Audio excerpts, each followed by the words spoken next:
Okay, in this video, what we're going to be looking at is identifying Ordnance Survey map features to do with the coastal section of the National 5 course.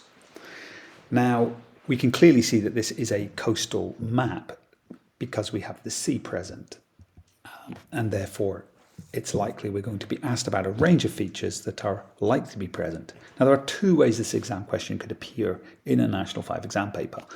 The first one would be the simpler one, where you are given a choice of landscape features and grid references and you need to match them up. And that will appear as question 1 in the SQA exam.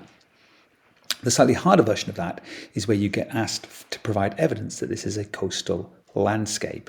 And it normally would be a 4-mark question, and you would have to provide 4-figure grid references to support your 4 landscape features that you have found. So let's have a look at a range of landscape features and how you would know what they are. Now, any piece of land that is sticking out to sea, like we have here, in this case, we have a clear headland. It might have a name like Point, okay? If we have a look at some other headlands that appear on this map, we have a much larger headland here, which is also a point, the Foreland and Handfast Point. So this is another headland. Where you have headlands, whether they are large ones like this one or a much smaller one like this one, you are going to have a bay. So here we can see a bay between this headland here and this one here. We've got a much larger bay between this headland and this headland. And actually, if we have a look at the headland here, we have a very large bay between this headland and this one here. Now, headlands and bays can be very, very small. So we can see a small bay here. We don't have a very clear and obvious headland. That would make this a headland because it's sticking out. Now, if we remember, the headlands stick out to sea because they are harder rock, and bays tend to go in because they are softer. So here we have an area of softer rock that is lying perpendicular to the sea, and this must make this little headland here harder rock. Likewise, on this side, it's harder rock. Okay, that's headlands and bays. What else have we got? Well, we have cliffs all along this landscape. So if we zoom in, we can see the cliff symbol here. So we have a cliff. As a matter of fact, it's actually called Gad Cliff. And the cliff might have a name because cliffs often do. We can see cliffs running all the way along here, the small little symbol. I'm just going in too much there. And if we just scroll along further, we can see the cliff symbol. And there's actually a footpath running along this cliff. So that's the cliff symbol. In amongst this, caves. Now, caves will always be named. So there's the symbol for cave right there. And we have another cave and another cave. Because caves are underneath the cliffs and therefore they can't appear as a symbol. That's why we have the word. Other features we might have are sea stacks. So these will be small little rocks like this one here that lie off the main headland. If I just go along and find you some other examples of sea stacks that we can see, we're just looking for a small thing. There's an area just off it. Here we are.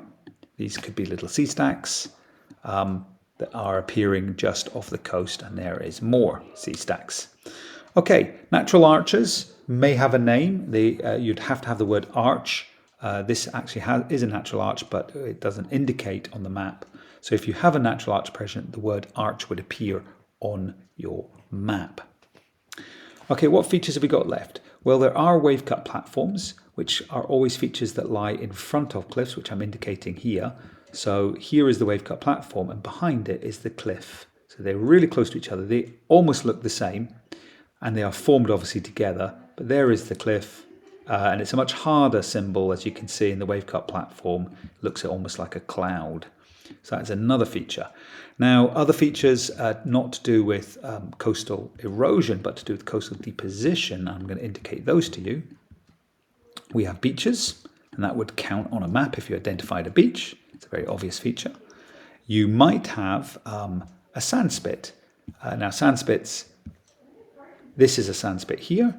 We have if we zoom out, we can see it's curving, but not crossing the bay here.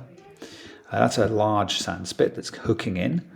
We have another range of long beaches. Here we have another sandspit here, and it's got a marsh behind it, which is another coastal landscape feature. It is very unlikely because there aren't a huge number of great examples in the United Kingdom, but you might have a sandbar. If I just show you where there is a sandbar in the UK and what that would look like, there we have Chesil Beach, which is a sandbar that runs along the coast.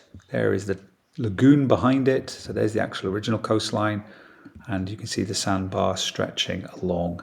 And actually we also have another sea landscape feature, because this island here has been reached by this beach, which makes that, if I zoom out, a tombolo, because it's an island that's been joined by a beach called, in this case, a sandbar or a sandspit that's grown out and met it. So those are all the likely landscape features.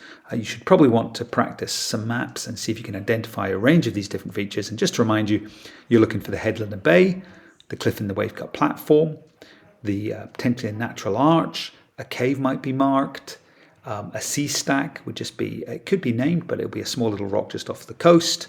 And then you've got the coastal depositional ones like beaches, sandbars, and potentially spits, although they are less common than the erosional features on British Ordnance Survey maps in the last few years for National 5 geography.